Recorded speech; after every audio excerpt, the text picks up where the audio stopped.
Que se passerait-il si vous découvriez un sombre secret dans une ville oubliée? À Viridiana, où le temps semble figé, Jean, un journaliste audacieux, enquête sur des disparitions inexplicables. Une silhouette sombre rôde dans les rues désertes. Un journal poussiéreux révèle des cauchemars vivants. Préparez-vous à une histoire où la peur est votre seule compagne. C'était une nuit sombre et froide, avec le vent hurlant à travers les arbres dénudés. Jean, un jeune journaliste déterminé, était sur le point de se lancer dans l'enquête la plus effrayante de sa carrière. Il avait reçu une piste anonyme concernant une série de disparitions mystérieuses dans la petite ville de Viridiana. Curieux et poussé par le désir de découvrir la vérité, il prit son appareil photo et son carnet de notes, se dirigeant vers la ville avec un mélange d'excitation et d'appréhension.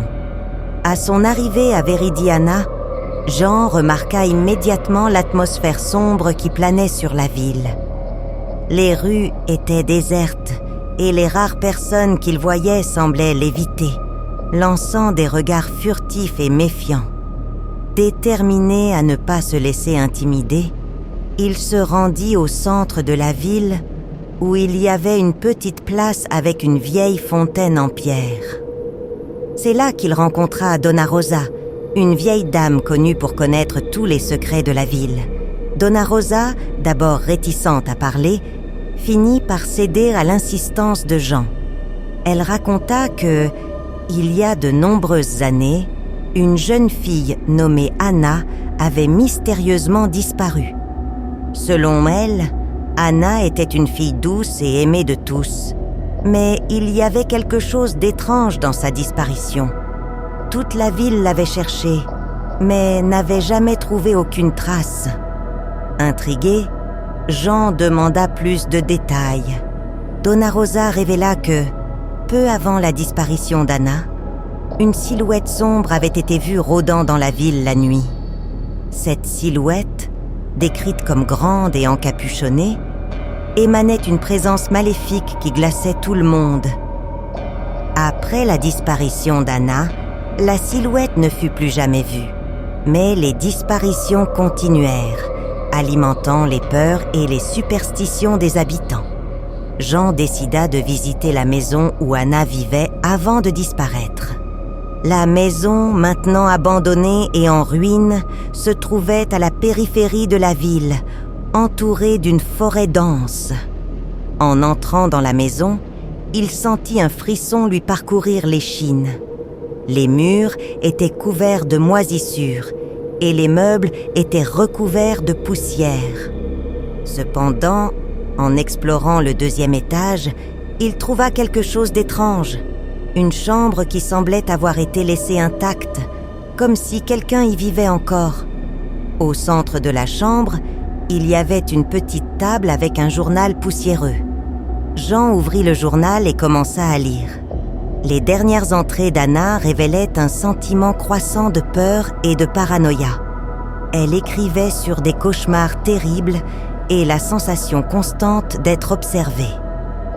La dernière entrée se terminait brusquement, avec Anna mentionnant qu'elle avait vu la silhouette sombre à nouveau, cette fois très près de sa maison. Jean savait qu'il devait en découvrir plus sur cette silhouette sombre. Il retourna en ville et commença à interviewer les habitants les plus âgés, espérant trouver quelqu'un qui en savait plus. C'est alors qu'il rencontra Monsieur Pedro, un vieil homme qui semblait en savoir plus qu'il ne voulait bien l'admettre. Après beaucoup de persuasion, Monsieur Pedro avoua que, des décennies auparavant, un étrange culte s'était installé aux abords de Viridiana. Il réalisait des rituels macabres et croyait qu'il pouvait atteindre l'immortalité par des sacrifices humains.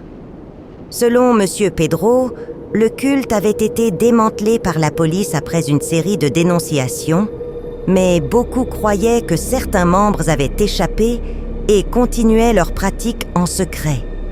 La silhouette sombre qu'Anna avait vue était, d'après lui, l'un des leaders du culte.